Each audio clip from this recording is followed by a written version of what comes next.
27 मई 2016 27 मई 2016 को हरियाणा के यमुनानगर इलाके में एक बहुत बड़े बिजनेसमैन जिनका प्लाईवुड का काम था, फैक्ट्री थी, योगेश बत्रा, रोज़ाना की तरह वो घर लौटते हैं, रात को सो जाते हैं।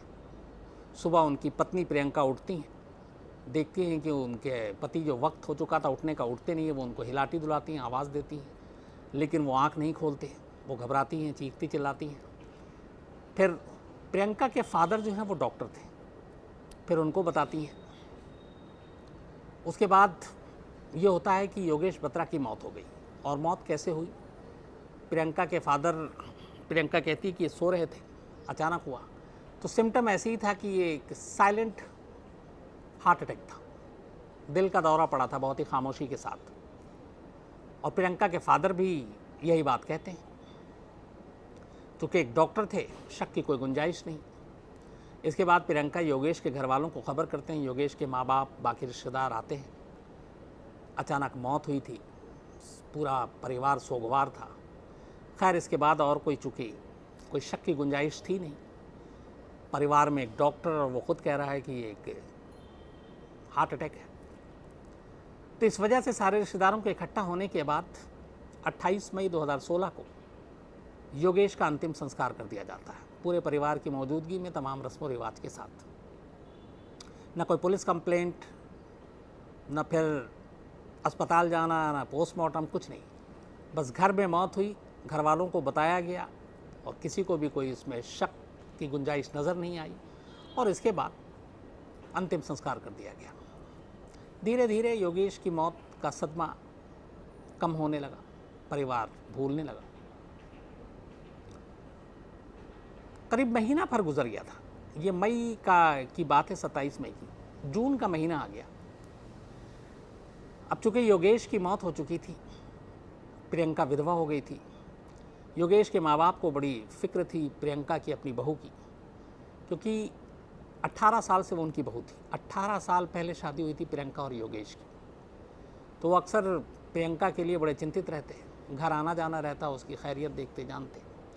लेकिन पता नहीं क्या हुआ कि 1 महीने के अंदर अंदर योगेश के माँ बाप को लगा कि उनकी बहू को अपने पति के खोने का जो गम और दर्द होना चाहिए वो ऐसा कुछ दिख नहीं रहा है।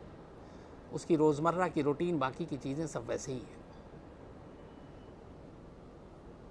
पहले उन्हें ऐसे ही लगा कि हो सकता है धीरे धीरे वक्त ने ज़ख्म को भर दिया हो, लेकिन फिर उन्हें लगा कि नहीं, कुछ गड़बड़ है। जुलाई का महीना आ गया। अब जुलाई में फिर उन्हें अपने बहू को देखकर लगा कि इतनी जल्दी कोई भी विधवा होने के बाद अपनी ज़िंदगी को ऐसे नहीं ढर्रे पे ढाल सकती जैसे उसकी बहू कर रही है प्रियंका। ख़ासतौर पर अब योगेश बत्रा के फादर को इस बात की थोड़ी सी शक होने लगा। अब करें क्या, पोस्टमार्टम तो हो चुका, लाश भी नहीं है। तो उन्होंने लोकल पुलिस से जाके अपने इस शक को जताया। उन्होंने कहा कि मुझे लगता है कि मेरे बेटे की मौत नेचुरल नहीं थी, बल्कि कत्ल किया गया। अब लोकल पुलिस भी 4 महीने हो गए थे लगभग इस बात को, नहीं बल्कि 2 महीने के करीब। अब लोकल पुलिस को लगा कि क्या करें। उन्होंने कहा कि ठीक है, हम जांच करते हैं। बट पुलिस का रवैया था कि कोई मतलब था नहीं, उन्होंने जांच वाँच की नहीं। योगेश के फादर चक्कर काटते रहे, कुछ नतीजा निकला नहीं। आखिर थक हार कर योगेश के फादर ने एक डिटेक्टिव एजेंसी को हायर किया और कहा कि मुझे लगता है कि मेरे बेटे का कत्ल हुआ और आप इस मामले में मदद करें। तो जासूसों ने कहा ठीक है, हम करते हैं। अब उनके सामने भी यही मुश्किल कि कैसे पता करें। तो कड़ी एक ही थी और वो थी प्रियंका। जासूस लग गए अपने काम पर, प्रियंका को फॉलो करने लगे। धीरे धीरे वक्त बीता, जुलाई का महीना आ गया। 23 जुलाई 2016, योगेश बत्रा की मौत के करीब 2 महीने की बात है। प्रियंका चंडीगढ़ जाती है और चंडीगढ़ में एक पार्टी थी। उस पार्टी में खूब डांस करती है, खूब एंजॉय करती है। उसके बाद चंडीगढ़ से वो वापस यमुनानगर लौट आती है। इत्तेफाक से जो जासूस उसके पीछे लगे थे, वो जासूस भी उस पार्टी में थे। उसकी तमाम तस्वीरें खींचते हैं, वीडियो बनाते हैं। वापस आकर वो योगेश के पिता को वो सारी चीज़ें सौंप देते हैं। अब योगेश के पिता को देखकर यकीन हो जाता है कि मामला कुछ गड़बड़ है, क्योंकि जिस औरत को विधवा हुए अभी 2 महीना हुआ, वो इस तरीके से पार्टी कर रही है, जाकर एंजॉय कर रही है। और साथ में उस तस्वीर में एक शख्स था जिसके वो सबसे ज़्यादा करीब थी, उसको देखकर और भी डाउट होता है। फिर वो उसके बारे में कहते हैं कि और पता करो, तो पता चलता है कि वो जो शख्स जिसके साथ पार्टी में प्रियंका थी उसका नाम रोहित है, वो एक जिम ट्रेनर है। और फिर पता किया गया तो पता चला कि प्रियंका उसी जिम में जिम के लिए जाती थी। बीच में प्रियंका का वेट बढ़ गया था, तो अपना वज़न कम करने के लिए उसने जिम ज्वाइन किया, और उसका ट्रेनर था रोहित उसी जिम में, तो वहाँ उससे दोस्ती हुई थी और वहीं पार्टी में था। अब इन तस्वीरों को देखने के बाद योगेश के पिता को लगा कि उनके बेटे के दिल का दौरा पड़ने से मौत नहीं हो सकती, कि वो बिल्कुल फिट था, ठीक था, कभी कोई उसकी कोई बीमारी भी नहीं थी।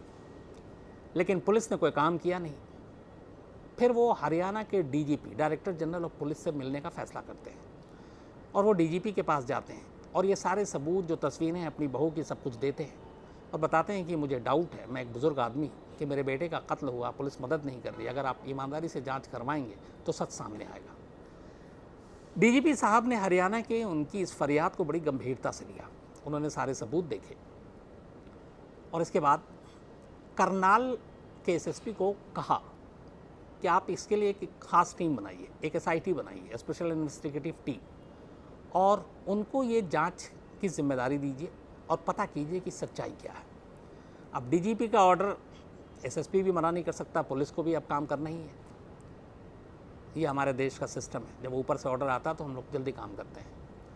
तो खैर, डीजीपी साहब के आदेश के बाद करनाल पुलिस ने एक एसआईटी की टीम बनाई और अब योगेश बत्रा की मौत की बड़ी खामोशी से जांच होने लगी। डिटेक्टिव एजेंसी ने जितने भी सबूत जुटाए थे वो उनके फादर ने एसआईटी की टीम को सौंप दिया।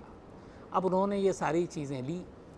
अब उनके सामने भी दिक्कत ये कि योगेश बत्रा की लाश नहीं, अंतिम संस्कार हो चुका, पोस्टमार्टम रिपोर्ट नहीं, कैसे साबित करें कि उसकी मौत हार्ट अटैक से हुई या फिर कत्ल हुआ।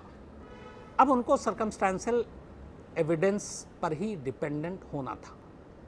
वो सारे सबूत जो ये तय करें, जो मोटिव तय करें, और मोटिव तय करें कि ये कत्ल है, हार्ट अटैक नहीं है। एसआईटी की टीम खामोशी से महीने उस काम पे लग गई। उसने सबसे पहले प्रियंका के मोबाइल को ट्रैक करना शुरू किया, फिर सर्विलांस के ज़रिए बाकी चीज़ें। तो पता चला कि प्रियंका सबसे ज़्यादा बातचीत करती है एक जिम ट्रेनर रोहित के ज़रिए। पुलिस ने इसके बाद रोहित के मोबाइल को ट्रेस करना शुरू किया। इसके बाद अब पुलिस ने 23 मई 2016 को, जब ये योगेश बत्रा की मौत हुई, इन दोनों के नंबरों को ट्रेस करना शुरू किया कि उस रात ये लोग कहाँ कहाँ थे। सारी जांच शुरू हुई तो बहुत सारी चीज़ें पुलिस के सामने आई और पुलिस को लगा कि मामला गड़बड़ है, लेकिन बिना सबूत के कातिल के तौर पर कैसे पकड़ें, क्योंकि अभी तक सिर्फ कड़ियाँ जोड़ रही। जांच के दौरान पुलिस ने ये देखा कि जिस रात मौत हुई थी उस रात रोहित और प्रियंका, इन दोनों की 40 बार मोबाइल पे बातचीत हुई थी। जांच में ये भी पता चला आगे चलकर कि जो मोबाइल यूज़ कर रही थी प्रियंका और रोहित, इन दोनों ने 23 मई की रात को उस मोबाइल में अपना जो ओरिजिनल सिम था उसको निकालकर एक दूसरे के नाम पे ख़रीदा हुआ दूसरा सिम दोनों ने यूज़ किया। लेकिन IMEI नंबर और फ़ोन में अगर आप सिम डालते हैं और कहाँ से आता है आजकल टेक्नोलॉजी से वो भी पता चल जाता है। बेशक आप अपने मोबाइल में सिम निकाल कर कोई और डालें, बट वो किस फ़ोन में आपने यूज़ किया था ये भी पता चल जाता है। तो पता चला कि ख़ास 23 मई को इन लोगों ने दूसरा सिम अपने मोबाइल में डालकर उसे यूज़ किया। अब यहाँ पे शक ये है कि उस रात ऐसी क्या ज़रूरत पड़ी कि आपको अपना सिम बदलना पड़ा। इससे पहले का पूरा रिकॉर्ड बताता नहीं है कि कभी आपने बदला। और 40 कॉल, फिर जिम में निगरानी की गई, नज़र रखी गई, तो फिर एक कहानी आई। पता चला कि जब प्रियंका ने जिम ज्वाइन किया वेट कम करने के लिए, तो उसका ट्रेनर रोहित था। फिर दोनों में दोस्ती हुई और ये भी पता चला कि ये दोनों जिम के बाहर भी कई बार मिले, वहाँ के सबूत निकाले गए। ये भी पता चला कि यमुनानगर के बाहर भी मिले, वहाँ के भी सबूत निकाले गए। इससे इन दोनों के रिश्ते को इस्टेब्लिश कर दिया गया कि इन दोनों के बीच में इश्क है और दोनों के बीच में रिलेशनशिप है। अब ये हो गया। अब यहाँ से फिर आता है कि मोटिव, तो मोटिव ये हो सकता है कि इस रिश्ते की वजह से शायद योगेश को मारा गया, लेकिन कैसे? अब पुलिस को ये पता करना था। सबूत, चूँकि कत्ल का कोई मुकदमा भी नहीं है, पोस्टमार्टम भी नहीं, लाश भी नहीं, जो मैं बार बार कह रहा हूँ, पुलिस ने रोहित को उठाने का फैसला किया, क्योंकि मोबाइल कॉल डिटेल और उस रात मौत के कॉल डिटेल, और सबसे बड़ी बात है कि उस रात की लोकेशन रोहित की योगेश बत्रा के घर के पास दिखाया गया, तो लोकेशन भी मैच कर गया। रोहित को उठाने के बाद पुलिस ने अब उससे पूछताछ शुरू की, और पूछताछ जब शुरू की तो पुलिस की सख्ती के आगे रोहित टूट गया। फिर उसने पूरी कहानी बताई। उसने बताया कि वो और प्रियंका एक दूसरे से प्यार करते थे, और प्रियंका उसके साथ शादी करना चाहती थी, वो भी उससे शादी करना चाहता था। वो खुद कर्ज में डूबा हुआ था, कुछ लोगों को पैसे लौटाने थे, और इसी बीच में योगेश बत्रा को उन दोनों के रिश्तों के बारे में पता चल गया, जिसको लेकर उसने काफ़ी धमकाया भी, प्रियंका को भी बुरा भला कहा। फिर इन्हें लगा कि जब तक योगेश बत्रा जिंदा है ये दोनों मिल नहीं सकते, इसलिए उसको रास्ते से हटा दो। अब जिन लोगों से पैसे लेने थे उनमें से एक का ये कर्जदार था जो रोहित। ये लोग यूपी के थे, इनमें से एक था श्याम सुंदर और एक था सतीश। तो इनमें से एक को पैसे लेने थे, तो रोहित ने इनमें से एक को कहा कि तुम्हारे जो 40-50 हज़ार का कर्जदार हूँ ये तो छोड़ो, मैं तुम्हें तुम दोनों को 10 लाख रुपए दूंगा अगर तुम हमारा एक काम कर दो। अब सोनू जो था, सतीश उर्फ सोनू, ये करनाल में ही काम करता था, एक अस्पताल में हेल्पर के तौर पर। दोनों तैयार हो गए 10 लाख रुपए की सुपारी पर। प्रियंका ने कहा कि बस तुम मेरे पति को किसी तरह से शांति दिला दो, खुद ही कह रही है। पैसे देने को वो भी तैयार हो गई। इसके बाद ये तय हुआ कि कैसे मारा जाए। तो ये हुआ कि रात को सोते हुए बेहोशी की दवा के ओवरडोज दिए जाए, जिससे उसकी मौत नेचुरल लगे। अब चूंकि इसमें जो सोनू सतीश था ये करनाल के पारस अस्पताल में हेल्पर था, तो ये इसे पता था बेहोशी के इंजेक्शन और सिरिंज के बारे में। तो ये 23 तारीख डिसाइड होती है। 23 तारीख को ये 2 सिरिंज और बेहोशी के इंजेक्शन जो दवा थी वो ले लेता है। इसके बाद ये और श्याम सुंदर और रोहित ये तीनों वहाँ से निकलते हैं करनाल से।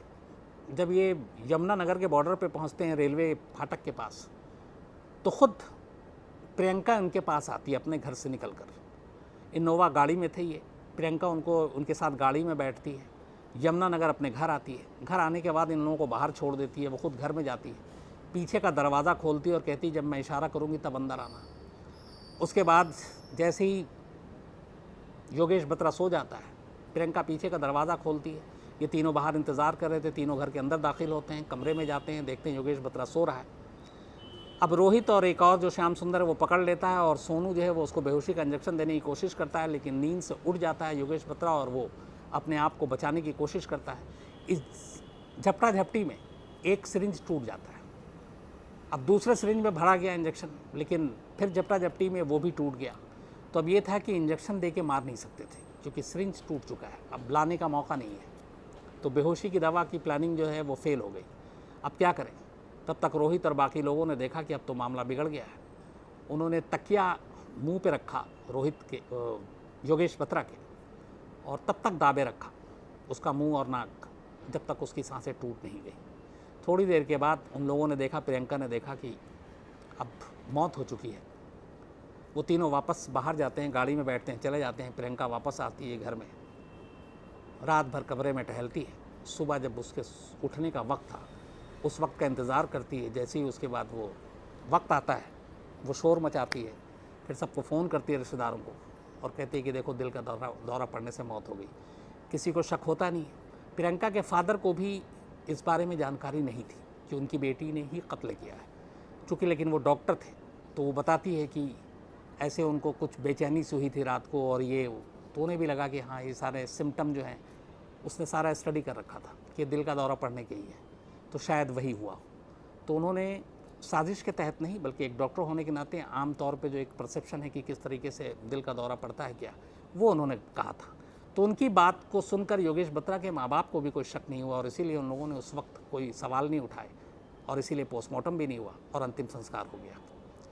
लेकिन एक बाप के मन में अपने बहू के महीने भर के अंदर बदलते रवैये ने शक के बीज को बोया, और उन्हें लगा। फिर उन्होंने अपने बलबूते पर, जब पुलिस ने मदद नहीं की, जासूसों को हायर किया, सबूत जुटाए, फिर डीजीपी के पास गए। आखिर में पुलिस जांच हुई, और इस तरीके से बिना लाश के और बिना पोस्टमार्टम रिपोर्ट के एक कत्ल का मुकदमा दर्ज हुआ। पुलिस ने इन चारों आरोपियों को गिरफ्तार किया, लेकिन ये केस भी इतना हल्का था क्योंकि आपके पास सबूत नहीं है, सिर्फ कहानियाँ थी। और जो इलाहाबाद बाद में इन्होंने बेल एप्लीकेशन दिया और ये ज़मानत पे बाहर भी आ गए। आज 7 अक्टूबर को यमुनानगर की एक अदालत ने, लोअर कोर्ट ने अपना फैसला सुनाया और उसने अपने फैसले में योगेश की पत्नी प्रियंका, उसके बॉयफ्रेंड रोहित, श्याम सुंदर और सोनू, इन चारों को लाइफ इम्प्रिजमेंट, उम्र कैद की सज़ा दी है। और कोर्ट ने उन सबूतों को माना जो पुलिस ने जुटाया। वो जो सबूत सबसे अहम साबित हुए वो थे 23 मई 2016 की रात योगेश बत्रा के घर के अंदर और बाहर रोहित का लोकेशन, मोबाइल लोकेशन, बाकी दोनों आरोपियों का लोकेशन और बातचीत लगातार 40 कॉल प्रियंका और इन लोगों के बीच। इन सारी चीज़ों को कोर्ट ने एक पक्के एविडेंस के तौर पर माना, सर्कमस्टेंशियल एविडेंस के तौर पर माना, और यही चीज़ें जो हैं ये इन चारों के ख़िलाफ़ गई और कोर्ट ने इन चारों को उम्र कैद की सज़ा सुनाई।